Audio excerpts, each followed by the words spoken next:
In this question, you have to point out the option that includes the correct set of statements. Statement A: the flowers of Vallisneria are colorful and produce nectar. This is incorrect because Vallisneria is a hydrophytic plant and its flowers are not colorful and they do not produce nectar. Statement B: the flowers of water lily are not pollinated by water. Now, this is correct.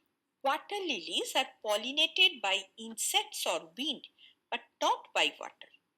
Statement C: in most of the water pollinated species, the pollen grains are protected from wetting. This is also correct because in water pollinated species such as Vallisneria, pollen grains often have a mucilaginous covering to protect them from wetting or disintegration in water.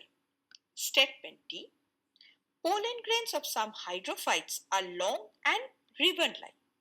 Now, this statement is also correct. For example, in Vallisneria, the pollen grains are elongated and ribbon-like to facilitate the movement in water.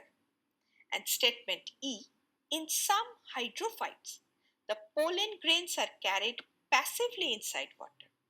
Now, this statement is also correct because this is a main feature of hydrophyly, for example, Vallisneria. Thus, the correct set of statement is B, C, D, and E. Hence, the correct answer is option B.